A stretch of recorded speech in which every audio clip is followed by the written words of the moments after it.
पूर्णमदः पूर्णमिदं पूर्णात् पूर्णमुदच्यते पूर्णस्य पूर्णमादाय पूर्णमेवावशिष्यते। ॐ शान्ति शान्ति शान्तिः। शङ्करं शङ्कराचार्यं केशवं बादरायणं सूत्रभाष्य कृतौ वन्दे भगवन्तौ पुनः पुनः। ईश्वरो गुरुरात्मेति मूर्तिभेदविभागिने व्योमवद्व्याप्तदेहाय दक्षिणामूर्तये नमः। ॐ शान्ति शान्ति शान्तिः। श्री विद्यारण्य मुनि जी के द्वारा विरचित वेदांत के प्रकरण ग्रंथ पंचदशी पर हम लोग विचार कर रहे हैं। इसका वर्तमान में विचारणीय विषय है षष्ठ प्रकरण, चित्रदीप प्रकरण। यहाँ चित्रदीप प्रकरण में चित्रपट के माध्यम से आत्मा की अवस्थाओं का वर्णन करके फिर और भी जो नाना प्रकार के विषय है और शंकाएँ हैं, विचारणीय बिंदु है, उस पर विचार कर रहे हैं। यहाँ आज बताए कि विद्या क्या है, अविद्या क्या है ना, ये सब बताया गया। विद्या क्या है, अविद्या क्या है? यह संसार पारमार्थिक है, स्वरूप में आत्मा में वास्तव में है, ऐसी जो भ्रांति है वही अविद्या है और उसकी निवृत्ति होगी विद्या के द्वारा। क्या विद्या होगी? ये श्लोक नंबर 11 में आ गया था कि आत्माभास जो जीव है, चिदाभास उसी में संसार है, आत्मा में नहीं है, ऐसा बोध हो जाए, यही है विद्या। इस विद्या की प्राप्ति विचार से होगी, इसलिए सदा जीव जगत परमात्मा का विचार करते रहे, ये सब बताया गया। और फिर ये बताया कि यहाँ पे चिदाभास रूपी विक्षेपाध्यास हुआ है कूटस्थ में। अध्यास को स्पष्ट करने के लिए ही इदम रजतम जो अध्यास होता है लोक प्रसिद्ध है, उसके माध्यम से यहाँ पे कूटस्थ में चिदाभास के अध्यास को स्पष्ट किया जा रहा है। अध्यास में दो अंश होते हैं, एक सामान्य अंश और एक विशेष अंश। सामान्य अंश तो भ्रांति काल में भी ज्ञान होता है उसका, सामान्य अंश का। जैसे इदंता, जो सुक्ति में इदंता है, इदम अंश, उसका भ्रांति काल में रजत में अनुभव होता है, और जब भ्रांति हट जाएगी उस काल में भी अनुभव होगा। इसलिए इदम अंश सामान्य है। लेकिन जो सुक्तित्व अंश है, अधिष्ठान विशेष अंश, उसके अज्ञान से वहाँ रजतत्व की प्रतीति हो रही, इसलिए रजतत्वेन ज्ञान हो रहा है, वहाँ पे रजत भ्रम हो गया है। इसी प्रकार यहाँ पे सामान्य अंश है स्वयंत्व, स्वयंता, स्वत्व कहो, स्वयं तो कहो, एक ही बात, क्योंकि वो सभी में अनुगत है। और जो विशेष है आनंद रूपता के अज्ञान से चिदाभास की कल्पना हो गई है, अहंता आदि की कल्पना हो गई है। तो ये सब जो है बताए दृष्टांत दे करके देखो, सुक्ति रजत वाले, इदम रजतम वाले दृष्टांत से यहाँ बताया गया। तो और ये जो स्वयं तो है, सामान्य अंश कैसे है, इसको भी कल दिखा दिए। सामान्य अंश क्यों है? क्योंकि सभी के साथ जुड़ जाता है। और वही कूटस्थ शब्द इसलिए स्वयं का अर्थ हो गया कूटस्थ, और वही आत्मा है। बोले स्वयं शब्द का ही अर्थ आत्मा है, कूटस्थ ही आत्मा है, ऐसा कैसे हो सकता है? तो बोले कि नहीं, वो दोनों पर्यायवाची शब्द है, इसलिए दोनों का समान अर्थ है, तभी दोनों का साथ में प्रयोग लोक में नहीं होता है। दोनों का साथ में प्रयोग नहीं होता, इसीलिए कि स्वयं और आत्मा दोनों पर्याय है। यहाँ तक हुआ था, श्लोक नंबर 43 तक हो गया। आगे देखिए, ननु घटादि स्वचेतने स्वपि स्वयं शब्द से प्रयोग दर्शना। स्वयं तो आत्मत्वयोर एकत्व न घटते। स्वयं तो और आत्मत्व दोनों एक ही है आपने कहा, किंतु स्वयं शब्द का अर्थ घटादि में भी प्रयोग होता है। इसलिए स्वयंता, जैसे मनुष्य में मनुष्यता होती, स्वयं में क्या रहेगी? स्वयं तो जब घटादि में स्वयं शब्द का प्रयोग होता है तो स्वयं तो घटादि में भी है। वही देखिए, इसलिए स्वयं का शब्द का अर्थ आत्मा नहीं कर सकते, क्योंकि स्वयं में रहने वाला स्वयं तो धर्म घट आदि जड़ में भी रहता है। इसलिए स्वयं शब्द का अर्थ आत्मा कैसे हो सकता है? यही देखिए शंका। ननु घटादि स्वचेतने स्वपि स्वयं शब्द से प्रयोग दर्शनात्। जो घटादि है अचेतन है, जड़ है, चेतन नहीं है, उनमें भी स्वयं शब्द का प्रयोग देखा गया है। इसलिए स्वयं तो आत्मत्वयोर एकत्वम न घटते।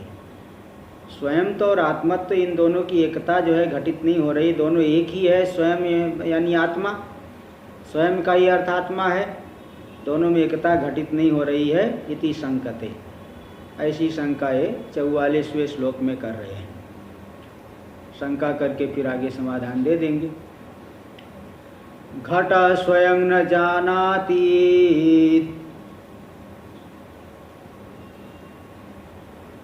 तेवं स्वत्वं घटादिषु अचेतनेषु दृष्टं चेत् दृश्यतामात्मसत्त्वतः। घट स्वयं न जानाति, घट स्वयं को नहीं जानता है। घट अपने आप को स्वयं को नहीं जानता है। पत्थर स्वयं को नहीं जानता है, दीवार स्वयं को नहीं जानती है। तो घट आदि में, घट में, पत्थर में, दीवार में, इन सब में भी स्वयं शब्द का प्रयोग हो रहा है। ये सब तो जड़ है, और आप कह रहे हो कि स्वयं शब्द का अर्थ आत्मा है।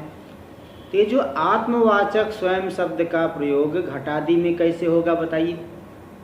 इसलिए स्वयं शब्द का अर्थ आत्मा नहीं ले सकते, क्योंकि जड़ में भी स्वयं शब्द का प्रयोग होता है। स्वयं घट अपने आप को नहीं जानता, स्वयं पट अपने आप को नहीं जान सकता, स्वयं पाषाण पत्थर अपने आप को नहीं जानता, दीवार अपने आप को नहीं जानती, स्वयं नहीं जानती अपने आप को। इस तरह से जब जड़ में स्वयं शब्द का प्रयोग हुआ तो उसको स्वयं शब्द का अर्थ आत्मा कैसे कह सकते हो? वो तो जड़ है, उसको स्वयं कैसे कहोगे अगर स्वयं शब्द का अर्थ आत्मा होगा तो? इसलिए स्वत्वम घटादिषु अचेतनेषु दृष्टम, स्वत्व का जो है स्वयं शब्द का प्रयोग होने स्वत्व घटादि में भी देखा गया। जो स्व है उसमें स्वत्व रहेगा, जैसे मनुष्य है तो उसमें मनुष्यत्व रहेगा। स्व अथवा स्वयं शब्द का प्रयोग घटादि में कर रहे हैं तो मतलब स्वत्व घटादि में है, जड़ में भी है। इसलिए स्वयं शब्द का अर्थ आत्मा नहीं हो सकता, क्योंकि घटादि जड़ है। अचेतनेषु दृष्टम चेत, चेत यानी यदि ऐसा कहे तो, पूर्व पक्षी कह रहा है यदि हम ऐसा कहे तो क्या समाधान है आपके पास? तो सिद्धांति कह रहा दृश्यताम, दिखने दो। घट आदि जड़ पदार्थों में भी स्वयं शब्द का प्रयोग होता है, दिखता है, तो दिखने दो, होना ही चाहिए। क्यों? क्योंकि आत्मसत्वतः, आत्मा की सत्ता उन घट पट आदि पदार्थों में भी है। अगर आत्मा की सत्ता वहाँ नहीं मानेंगे तो क्या आत्मा परिच्छिन्न है? आत्मा परिच्छिन्न नहीं है। आत्मा व्यापक, सत्यम ज्ञानम अनंतम ब्रह्म, इन श्रुतियों में ब्रह्म को अनंत कहा गया है। अनंत का मतलब तीनों प्रकार के जिसमें परिच्छेद नहीं है। तीन में से अगर कोई भी परिच्छेद रह गया तो अनंत कैसे कहो? अनंत शब्द का मुख्य अर्थ तब घटेगा नहीं। इसलिए जड़ पदार्थों में भी आत्मा की सत्ता है। इसलिए आत्मवाचक स्वयं शब्द का प्रयोग घट आदि में हो रहा है, ये कोई गलत नहीं है, ये ठीक है, बिल्कुल सही बात है, ठीक होना ही चाहिए।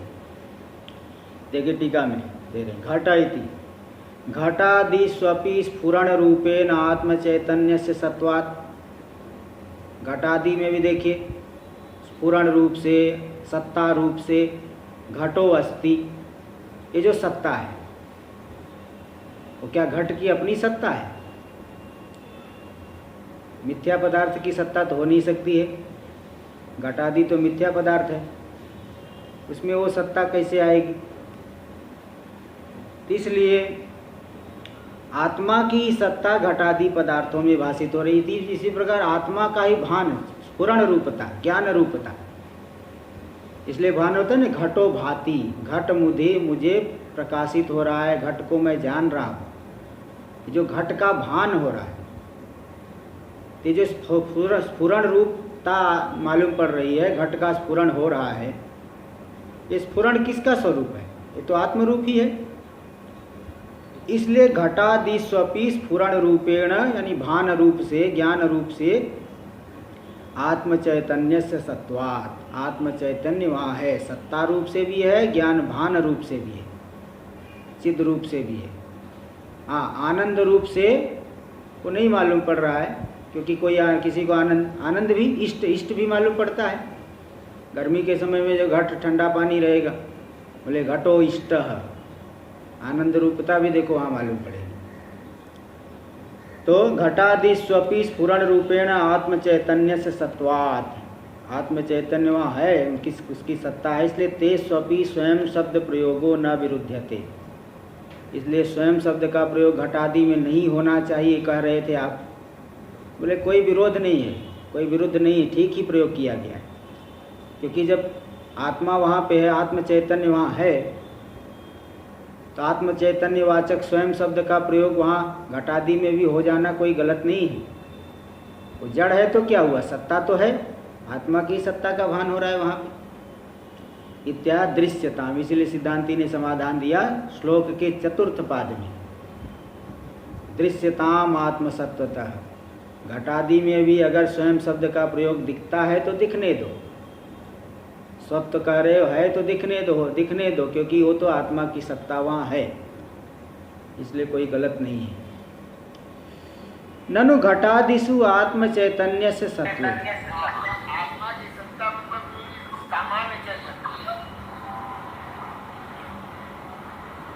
अरे आत्मा की सत्ता मतलब सदरूपता नहीं मालूम पड़ रहा है, सदरूपता, घटो अस्ति, अस्ति करके नहीं मालूम पड़ता। सत्ता किसकी सत्ता है? आत्मा की सत्ता है, तो अस्थि रूप से जो मालूम पड़ रहा है। चलिए सामान्य चेतन तो है, ये सत्ता मतलब अस्थि रूप, सद रूप से जो भान हो रहा है, घटो अस्थि, घट है करके जो भान हो रहा है। चलिए देखिए आगे, ननु घटादिस्वपि आत्म चैतन्य से सत्वे, घट आदि से घट, पट, पत्थर, पाषाण, मृत्तिका, बोले जब इन सब में भी आत्म चैतन्य रह गया, आत्म चैतन्य की सत्ता है वहाँ पे, आत्म चैतन्य वहाँ रह गया, तो चेतना चेतन विभागो निर्निमित्त का स्यात्, तब तो जो चेतन और अचेतन जड़ चेतन विभाग का क्या निमित्त रह गया? तब तो सभी चेतन हो जाए। जब आत्मा जड़ पदार्थों में भी रह गई आत्मा, हमारी आत्मा आत्म चेतन जड़ पदार्थों में भी रह गया, तो जड़ चेतन विभाग कैसे होगा? उसका तो कोई निमित्त ही नहीं, निर्निमित्तक हो गया। ऐसे बिना निमित्त के ही जड़ चेतन विभाग हो गया, तब तो चेतन को भी जड़ बोल दो, जड़ को भी चेतन बोल दो। इसलिए दोष आ रहा है। अगर घटादि में भी आत्म चैतन्य है, सद रूप से है, चिद रूप से है, तो ये जो जड़ चेतन विभाग का कोई निमित्त रहा नहीं, ये आपत्ति आ रही। निर्निमित्त का स्यात् इत्याशंक्य, इस तरह से पूर्व पक्षी की आशंका का उत्थापन करके सिद्धांती कह रहा है, देखो भाई, जड़ चेतन विभाग का निमित्त कुछ दूसरा है, इसलिए जड़ चेतन आत्मा की सत्ता वहाँ रहने पर भी, आत्मा होने पर भी जड़ चेतन विभाग हो जाए, क्योंकि जड़ चेतन विभाग का निमित्त ही कोई दूसरा है। जिस निमित्त की आप बात कर रहे हो वो जो निमित्त जड़ चेतन विभाग का निमित्त नहीं है, क्योंकि सत्ता तो जड़ चेतन सभी जगह है। जो चीज सामान्य है उसको लेकर के भेद व्यवहार नहीं होता। जो सामान्य है उसको लेकर के भेद व्यवहार कैसे होगा? जैसे जीव मनुष्य भी जीव है, गधा भी जीव है, अश्व भी जीव है, भेड़ बकरी भी जीव है, कीट पतंग भी जीव है। अब जीवत्वेन भेद देखोगे तो जीवत्वेन भेद नहीं है। हाँ, मनुष्य अलग है, अश्व अलग है। मनुष्य में मनुष्यत्व है, अश्व में अश्वत्व है। इन विशेष को लेकर के आप भेद करना चाहो तो भेद कर लो, लेकिन जीवत्वेन जीव तो भी है, जीव तो ये भी है। ऐसी आत्मसत्ता को लेकर के जड़ चेतन विभाग नहीं, क्योंकि वो तो सामान्य है, सत्य रूप से चिद रूप से सब जगह है। इसलिए जड़ चेतन विभाग का जो निमित्त है वो कुछ दूसरा ही है। उस निमित्त को लेकर के जड़ चेतन विभाग हो जाएगा।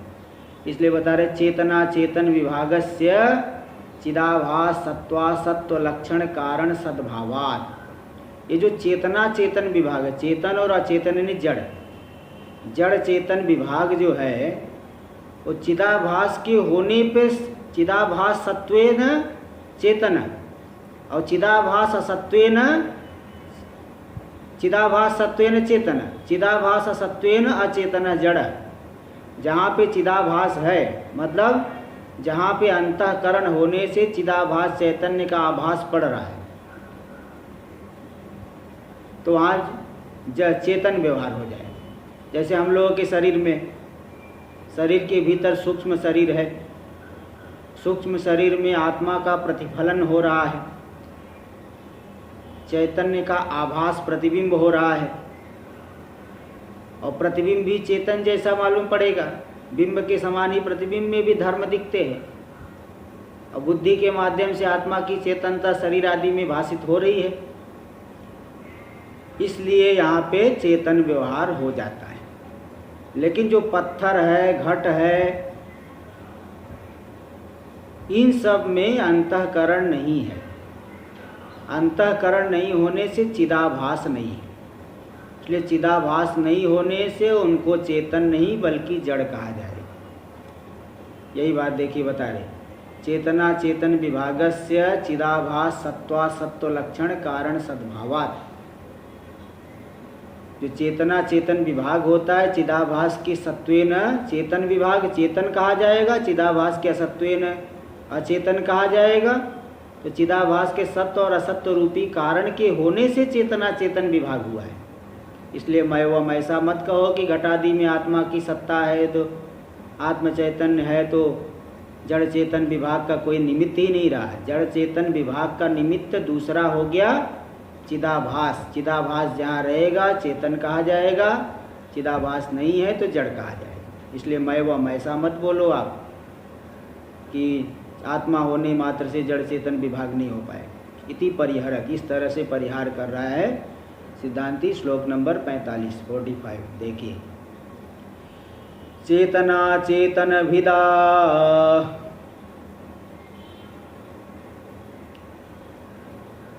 कूटस्थात्म कृता नहीं,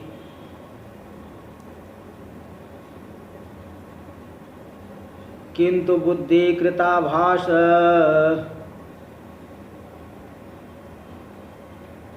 कृतैवेत्यवगम्यताम्।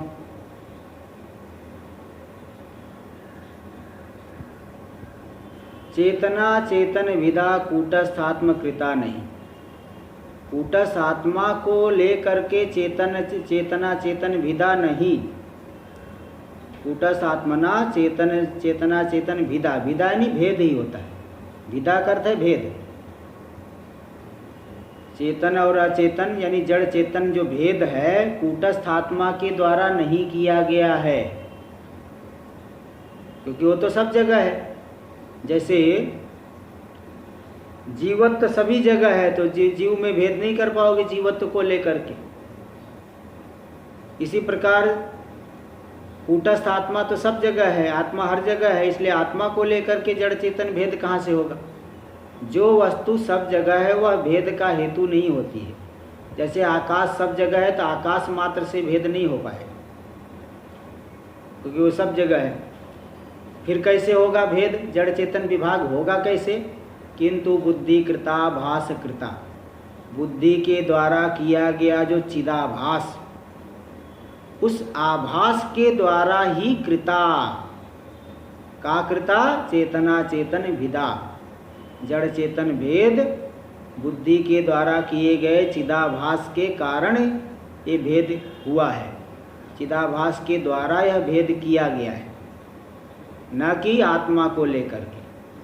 शुद्ध आत्मा को लेकर के जड़ चेतन विभाग कभी नहीं करना। इति अवगम्यताम, इस बात को आप जान लो, समझ लो अच्छी तरह से, दिमाग में बैठा लो, नहीं तो बार बार ऐसे ही शंका होगी। वहाँ जो है कई लोग जो है बहुत पढ़ने के बाद भी ऐसे बोलते, अरे ऐसे कैसे होगा, पत्थर में भी आत्मा रहेगा तो वो भी व्यवहार करना चाहिए। पत्थर में, पत्थर क्या, आदमी मुर्दा हो गया वो व्यवहार नहीं करता तो पत्थर कैसे व्यवहार करेगा? आदमी अगर शरीर, सूक्ष्म शरीर निकल के चले गया स्थूल शरीर से, वो व्यवहार कहाँ करता है? तो मुर्दे में जब व्यवहार नहीं हो रहा, हलचल नहीं हो रही, कुछ नहीं हो रहा है, तो पत्थर में कहाँ से होगा? तो भाई जो है सूक्ष्म शरीर है तो चिदाभास है, चिदाभास को ही जीव कहा जाता है। और जीवात्मा राम जो है निकल गए सूक्ष्म शरीर के माध्यम से, तो यहाँ मुर्दे में भी व्यवहार नहीं है, जीव ऐसा चेतन नहीं कह पाएंगे, तो पत्थर तो दूर की बात है। इसलिए चिदाभास के द्वारा ये जड़ चेतन विभाग हुआ है, इस बात को जान लेना चाहिए। चेतन, हाँ जी बोलिए संतन वाले, क्या बोल रहे?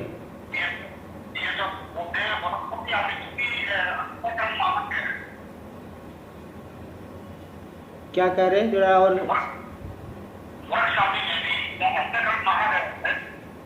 कहाँ पे? वृक्ष में ना, हाँ हाँ वृक्ष में माना गया, वृक्ष में माना गया, वृक्ष में अंतःकरण है, वृक्ष एक योनि है ना। अभी कुछ दिन पहले भी आपको श्लोक बताया था जो कि नर्मदा तीर संजाता सरलार्जुन पादपा नर्मदा तोय संस्पर्शा ते यान्ति परमाम गति। ऐसे गंगा के विषय में भी कई आते हैं श्लोक, नर्मदा के विषय में प्रसिद्ध श्लोक आता है, नर्मदा तीर संजाता सरलार्जुन पादपा। नर्मदा के किनारे जो उत्पन्न हुए हैं अर्जुन के वृक्ष खड़े हुए हैं, और भी वृक्ष खड़े हुए हैं। नर्मदा तो संस्पर्शात, बोले नर्मदा के जल के संस्पर्श से उनको परम गति हो जाती है, यानी वो देवता बन जाते हैं, परम गति हो जाती है। तो मतलब वो भी एक योनि है, तो उनमें अंतःकरण है लेकिन उसमें उतनी अभिव्यक्ति नहीं है। भाई तमोगुण जिसके अंदर ज़्यादा है, जैसे भैंस आदि है, भैंस को जो है 2 डंडा मारने के बाद भी उसको होश नहीं आता है। एक डंडा मार दो, धीरे से मारो तो इसको कुछ पता ही नहीं चलेगा। क्यों? क्योंकि तमोगुण बहुत ज़्यादा है ना, इसलिए वहाँ पे वृक्ष आदि में उतना अभिव्यक्त नहीं है, लेकिन वो जीव है तभी तो बढ़ता है, शरीर बढ़ता है उनका। और वृक्ष भी जो है हाँ उचित अनुकूल वातावरण हो तो बहुत प्रसन्न रहते हैं। इस तरह से ऐसा वैज्ञानिक लोग भी जो है शोध किए हैं। जीव तो है ही, शास्त्र में सब जगह आया, इसलिए ऐसी कोई बात नहीं, वहाँ भी चिदाभास है। देख, हाँ जी बोलिए। चेतन का आधार चेतन ही है, जड़ और चेतन दोनों का आधार स्वयं आत्मा है ना? जी बिल्कुल, सब पूरे संसार का अधिष्ठान है। तो फिर उसमें फर्क कहाँ पड़ रहा है? जड़ चेतन, अरे फर्क जहाँ फर्क जिससे फर्क जिस राम में जानिए, दृष्टि दर्शन करिए राम में, समदर्शन, सम यानी ब्रह्म दर्शन, ब्रह्म सर्वत्र है। लेकिन जो जीव है ना विशेष अभिव्यक्ति हो रही है, भाई सब मिट्टी है, जो आईना है वह भी पार्थिव है, तो मुंह देखने के लिए आईना क्यों रखते हो? मिट्टी मुंह में लगा लो। आप अपने मुख का प्रतिबिंब देखने के लिए आईना क्यों देखते हैं बताइए? आप बताइए आईना क्यों देखते हो? मिट्टी को देख लो। आईना में तो मिट्टी, हाँ आईना में तो मिट्टी है उसमें। हाँ, मिट्टी नहीं, फिर भी वहाँ अभिव्यक्ति होती है ना। मैं ये क्या बताना चाहते हैं वो ये देखिए, इधर उधर मत जाइए। मैं जो बताना चाहता हूँ वो देखिए कि जो है जैसे जो शुद्ध है उसी में हमारा जो है मुख का प्रतिबिंब पड़ेगा। मिट्टी में प्रतिबिंब नहीं पड़ेगा, वो जो विशेष जो है घिस करके एकदम चिकना बना दिया गया उसी में प्रतिबिंब पड़ेगा। ऐसे ही सब जगह है उपाधि, सब जगह तो सभी पंचभूतात्मक है, लेकिन जो सूक्ष्म शरीर है इसके अंदर सत्वगुण का आधिक्य होने से चैतन्य का प्रतिफलन होता है। इसी चिदाभास जो हुआ इसी को जीव कहते हैं, इसी में संसार है। सब ये बातें आई है। कहीं आया है क्या पत्थर में संसार होता है, पत्थर को सुख दुख होता है, ऐसा कहीं आया क्या? फिर तो आपका घर भी जो है चलने लगेगा, वही घर को सुख दुख होने लगे। चलिए देखिए, ननु चेतना चेतन विभागस्य चिदाभास सत्वा सत्व प्रयुक्तत्वाभ्युपगमे। ये जो जड़ चेतन विभाग हुआ चिदाभास की सत्ता और असत्ता को लेकर के हुआ। चिदाभास है तो चेतन कहा जाएगा, चिदाभास का असत्व है उससे अचेतन हो गया। तो चेतना चेतन विभाग चिदाभास की सत्ता और असत्ता को लेकर के प्रयुक्त है, उससे प्रेरित होकर के विभाग माना जाता है। अगर ऐसा स्वीकार कर रहे हो तो अचेतनेषु आत्मसत्ताभ्युपगमो निष्प्रयोजन। देखो वही शंका कर रहा है जो आप कर रहे हो पूर्व पक्षी की तरह, कि तब तो जड़ पदार्थों में आत्मा की सत्ता क्यों मानते हो? जब चिदाभास को लेकर के जड़ चेतन विभाग हो रहा है तो जड़ पदार्थों में आत्मा को क्यों मानते हो आप? वो तो निष्प्रयोजन हो गया। इत्याशंक्य, निष्प्रयोजन से इत्याशंक्य, ऐसी आशंका को उत्थापन करके कह रहे नहीं। चेतना चेतन विभाग हेतुत्वेन कूटस्थ अनभ्युपगम्यत्वेपि। भले चेतना चेतन विभाग का हेतु कूटस्थ नहीं है, विभाग के हेतु रूप से जड़ चेतन विभाग के हेतु रूप से कूटस्थ को भले नहीं स्वीकार किया गया है, तो भी अचेतन कल्पनाधिष्ठानत्वेन कूटस्थो अभ्युपगंतव्य। फिर भी जो जड़ जगत की कल्पना है कहाँ पे हुई है? बिना आधार के कल्पना नहीं होती है। कोई भी कल्पना है सती कुड्डे चित्र कर्म, एक न्याय है, सती कुड्डे चित्र कर्म।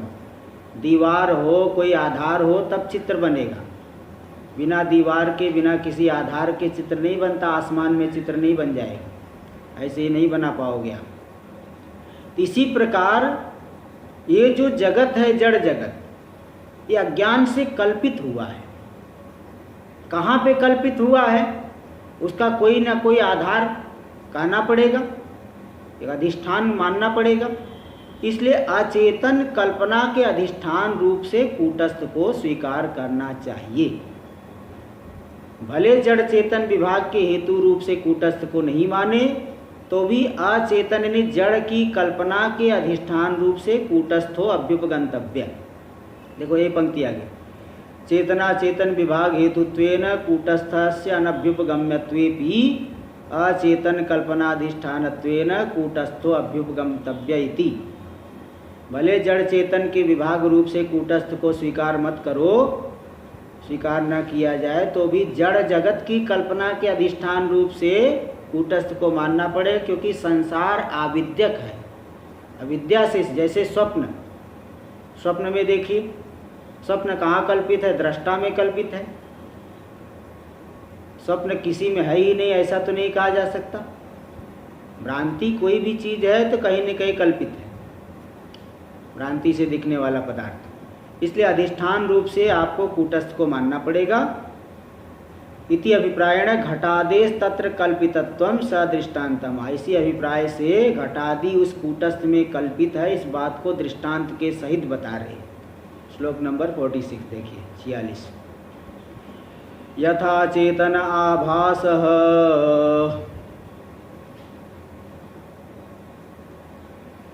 कूटस्थे भ्रांति कल्पितः अचेतनो घटादिश्च तथा तत्रैव कल्पितः। यथा चेतन आभास, जैसे चेतन आभास मतलब चिदाभास, आभास रूपी चेतन यानी चिदाभास। कूटस्थे भ्रांति कल्पित, कूटस्थ में भ्रांति से अनादि अविद्या से कल्पित हुआ।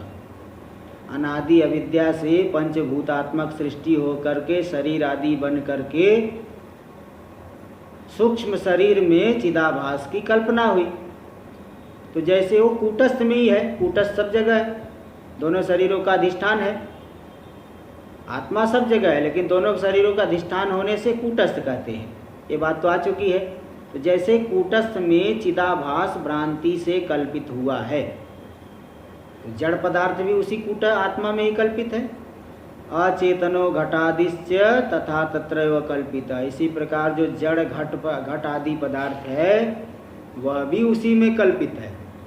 ऐसा नहीं सोचना को सब बिना आधार के ही कल्पित, बिना अधिष्ठान के ही कल्पित हो गए।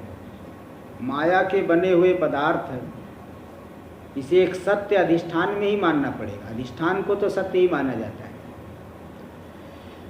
तो इसलिए अचेतनो घटादिश्च तथा तत्रैव कल्पित, अचेतन घटादि भी उसी में कल्पित है। इसलिए सदरूप से चिद रूप से आत्मा की अनुगति इन पदार्थों में मालूम पड़ती है। इसलिए घटादि जहाँ है, घटादि में आत्मा नहीं है ऐसी बात नहीं, वहाँ भी आत्मा है। हाँ, वो जड़ चेतन विभाग का हेतु नहीं है, जड़ चेतन विभाग का हेतु तो चिदाभास है। चिदाभास रहेगा तो चेतन, चिदाभास नहीं रहा तो जड़ कहते हैं। यथा चेतन इति। तो स्वत्वात्मत्योर एकत्वे अति प्रसंगम संकते। देखो प्रसंग चल रहा था कि स्वयं और आत्मा शब्द पर्यायवाची कैसे है। तो बताए कि स्वयं जो है शब्द सब जगह प्रयोग होता है। उसी प्रसंग से पूर्व पक्षी ने कह दिया, बोले स्वयं शब्द का तो जड़ में भी प्रयोग होता है, तो स्वयं शब्द का अर्थ आत्मा कैसे है। तो बताया कि नहीं, आत्मा में, जड़ में भी आत्मा है, इसीलिए स्वयं शब्द का वहाँ प्रयोग हो जाता है। अब एक और दोष की शंका कर रहा है पूर्व पक्षी, अति प्रसंग बोलते हैं। देखो, स्वत्वात्मत्योर एकत्वे अति प्रसंगम शंकते। स्वत्व और आत्मत यानी स्वयं और आत्मा दोनों शब्दों का समान अर्थ है, यानी स्वत्व और आत्मत्व दोनों एक ही है। जैसे पुरुष कहे और नर कहे, पुरुष और नर दोनों शब्दों का एक ही अर्थ है। स्त्री कहो चाहे योषित कहो, एक ही अर्थ है। इसी तरह से स्वत्व और आत्मत्व दोनों को एक ही अगर मानोगे तो अति प्रसंगम संकते, अति प्रसंग की प्राप्ति होगी। उस अति प्रसंग की शंका कर रहा है, दोष होगा, अति प्रसंग होगा। क्या अति प्रसंग है, अब इसको दिखा रहे हैं। तो देखिए, दे रहे 47वां श्लोक। तत्तेदन्ते अपि सत्व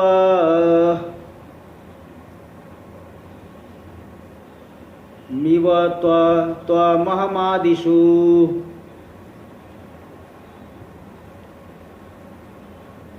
सर्वत्रानुगते तेन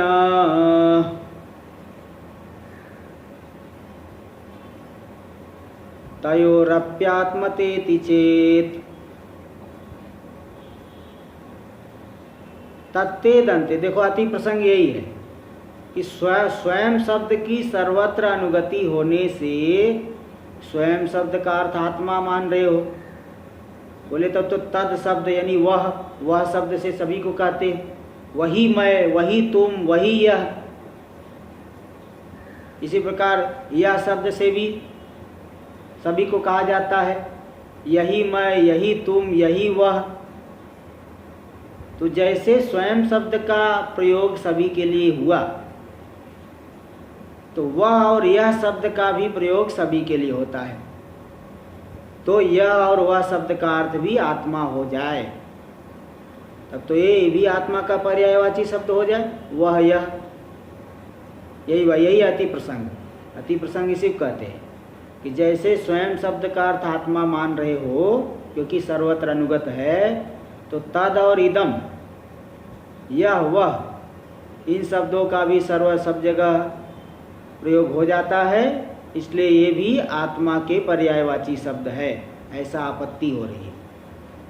यही तत्ते दंते अपि स्वत्वम इव, जैसे तत्व तुम मैं वह सभी में प्रयोग आता है, तुम स्वयं, यह स्वयं, मैं स्वयं, ऐसे तत्ता और इदंता यानी वह और यह तुम, यह मैं, यह वह। इसी प्रकार वह तुम, वही मैं, वही वह, सब जगह तो देखो वही पत्थर, वही गाय, यही पत्थर, यही तुम, वही तुम, यही मैं, वही मैं, प्रयोग नहीं हो रहा है सब जगह। यह वह सब का भी सब जगह प्रयोग हो रहा है। तब तो यह तद और इदम शब्द भी आत्मा के वाचक बन जाए, पर्यायवाची हो जाए। जैसे स्वयं शब्द है, तब तो यह भी कूटस्थ के लिए कूटस्थ का वाचक हो जाए। यद्यपि गीता में तो तत्शब्द को तो लिए है, ओम तत्सदिति सर्वत्र, ओम तत्सद परमात्मा का ही नाम लिए है, लेकिन यहाँ थोड़ा उतना प्रयोग नहीं होता उसका, स्वयं का तो प्रयोग होता है। इसलिए ये भी सर्वत्र अनुगते, ये दोनों शब्द भी सर्वत्र, तुम मैं हम सभी जगह अनुगत है। इसलिए तेन तयोरपि आत्मता इति चेत, इस हेतु से इन दोनों शब्दों में भी आत्मरूपता हो, मतलब ये दोनों शब्द भी आत्मा के वाचक हो जाए, आत्मा के पर्यायवाची शब्द हो जाए। इति चेत, ये शंका हो। समाधान अगले श्लोक में देखिए, टीका में देखिए। तत्ते दंते देखिए, त्वम अहमादिषु सर्वत्र अनुगतस्य स्वत्वस्यैव, त्वम तुम, मैं वह, इन सभी में जैसे स्वत्व अनुगत है, तुम स्वयं, वह स्वयं, मैं स्वयं, सब जगह स्वयं का स्वत्व का प्रयोग हो रहा है। इसी प्रकार सर्वत्र अनुगयो गतयोस् तत्ते दंतयोरपि आत्मरूपता किम न स्यात्, सर्वत्र अनुगत है जो तत्ता और इदंता, वह रूपता, यह रूपता, यह भी सर्वत्र अनुगत है, ये भी आत्मरूप क्यों न हो जाए। देखो 1 नंबर टिप्पणी में दे दिए, देखो स देवदत्तो गच्छति, वह देवदत्त जाता है, स त्वं वीक्षस्य, वह तुम देखो, सोहम न शक्नोति, वह मैं नहीं कर पाऊंगा, वही वो जो मैं हूँ वो नहीं, मैं वो इस कार्य को नहीं कर सकता हूँ। बताओ इतने उत्तम कुल का मैं हूँ, ऐसा जो वह मैं ये इतने एक घटिया काम कैसे करेगा, न शक्नो भी, मैं नहीं कर सकता। इत्येवं सर्वत्र अनुगतत्व, तो देखो सब जगह वह शब्द का समान रूप से प्रयोग हो गया, अनुगत है, इसलिए यह भी वह तत्शब्द भी आत्मा का वाचक हो जाए। इस तरह से शंका किया पूर्व पक्षी ने, सिद्धांति इसका समाधान दे रहा है। देखिए तत्ता, तो फिर कह रहे नहीं ये आत्मा के वाचक नहीं है, क्योंकि ये अधिक देश में रह रहे। देखो अधिक देश में युक्ति एक दे रहे, युक्ति से सिद्ध कर रहे, तत्ते दंतयोर आत्मत्वाधिक वृत्तित्वाद, बोले जहाँ जहाँ आत्मत्व रहता है तत्ता और इदंता, तो उससे भी अधिक देश में रह रहे, इसलिए आत्मत्व न संभवति, वो आत्मरूप नहीं हो सकते हैं, आत्मवाचक नहीं हो सकते हैं, क्योंकि और अधिक देश में रह गए इत्यादि। देखिए शब्दों को लेकर के थोड़ा ये विचार चल रहा है, इसलिए आप ये नहीं समझना कि आत्मा से व्यापक हो गया है, वैसे सब आत्मरूप ही है, किंतु एक जो है जो धर्म को लेकर के देखा जाएगा तो तत्ता जो है अधिक देश में रह गया, ये देखो सिद्ध कर रहे हैं। इसलिए तत्ता आत्मत्व रूप नहीं है, इदंता भी आत्मत्व रूप नहीं है। इसको भी 2 नंबर टिप्पणी में थोड़ा दिए, यो यत् न्यूनातिरिक्त वृत्ति स तत्स्वरूपो भवति, हाँ, यथा स्वम शब्द आत्मवाचक तस्य अन्यूनान अतिरिक्त वृत्तित्व, यो यद न्यूनातिरिक्त वृत्ति, न्यूनातिरिक्त वृत्ति नहीं, न्यूनातिरिक्त वृत्ति होना चाहिए, स तत्स्व यद न्यूनातिरिक्त वृत्ति, यो न यद न्यूनातिरिक्त वृत्ति न स तत्स्वरूप हो, जो जिससे न्यून और अतिरिक्त वृत्ति नहीं है वही तत्स्वरूप होता है, न एक छूटा हुआ, न जो है एक छूटा है। जो जिससे न्यून और अतिरिक्त जगह नहीं रहता है, मतलब बराबर जगह रहता है, स तत्स्वरूपो भवति। एक न तो छूटा है, चाहे अब बीच में छूटा हो चाहे आगे पीछे छूटा हो, दोनों तरफ। इसलिए हाँ जी, बस यही जोड़ दीजिए, आगे जोड़ दीजिए, और कहीं पुस्तक में मिल जाए, बीच में भी हो सकता है, आगे पीछे भी हो। यो न यत् न्यूनातिरिक्त वृत्ति स तत्स्वरूपो भवति। जो जिससे कम जगह नहीं रहता, अतिरिक्त जगह भी नहीं रहता, वह तत्स्वरूप होता है। और जो देखो यथा, जैसे उदाहरण दे रहे, यथा स्व शब्द आत्मवाचक, स्व शब्द आत्मवाचक है, क्यों? तस्य अन्यूनान अतिरिक्त वृत्तित्वात्। देखो आ गया ना, अन्यूनान अतिरिक्त वृत्तित्वात्। न तो न्यून वृत्ति है, न अतिरिक्त वृत्ति है, यानी बराबर जगह रहता है। स्व से जिसको जहाँ स्व कहोगे वहाँ आत्म शब्द का भी प्रयोग कर सकते हैं। इसी प्रकार तत्ते दंतयोर न आत्मस्वरूपता, तो यहाँ पे तत्ता और इदंता में ऐसा नहीं आ रहा है। क्यों? क्योंकि वो तो अधिक देश में रह रहे। तयोर आत्मनि आत्मत्वे च वृत्तित्वात्। आत्मा में भी तत्ता इदंता रह गया। आत्मा, वह आत्मा, यह आत्मा, अलग अलग प्रकार से जो वादी लोग आत्मा कल्पना करके रखे, बोले वो उनकी आत्मा, इनकी आत्मा, तो आत्मा में भी तत्ता इदंता रह गया। आत्मा तो आत्मा में नहीं रहेगा, आत्मा आत्मा में रहेगा क्या? लेकिन आत्मा में भी तत्ता इदंता रहेगा। और आत्मत्व में भी, आत्मत्व सभी जगह रहेगा, तत्ता इदंता भी सभी जगह रहे, लेकिन तत्ता इदंता आत्मत्व में भी रह गया, यानी वहाँ अतिरिक्त। और आत्मत्व में आत्मत्व तो रहता नहीं, इसलिए तत्ता इदंता अधिक देश में रहने से वो आत्मरूप नहीं है। तयोर आत्मनि आत्मत्वे च वृत्तित्वात्। वेदांती मते जाति नास्ति। देखो ये जो बात बता रहे न्याय मत को लेकर के बता रहे। नैयायिक सम्मताम जातिम स्वीकृत्य एवं इदम उक्तम। वेदांत में तो देखो जाति का खंडन, आप लोग वेदांत परिभाषा भी पढ़ाया था, उसमें जाति का खंडन आया था, समवाय का खंडन आया था।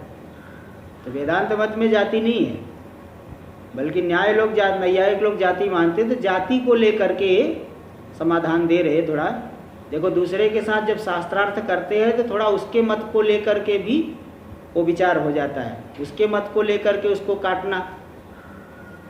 हाँ, कंट के न कंट को धारवत, कांटे से कांटा निकालना, ये प्रयोग होता है शैली। इसलिए यहाँ पे उस तरह से विचार करते हैं। क्या बताया कि तत्ता इदंता आत्मत्व से अधिक वृत्ति है, इसलिए आत्मरूप नहीं संभव है। इसको दिखाएंगे, आगे का विचार हम लोग नवमी को करेंगे। ओम पूर्णमदः पूर्णमिदं पूर्णात् पूर्णमुदच्यते पूर्णस्य पूर्णमादाय पूर्णमेवावशिष्यते। ओम शांति शांति शांति। शंकरं शंकराचार्यं केशवं बादरायणं सूत्रभाष्य कृतौ वंदे भगवन्तौ पुनः पुनः।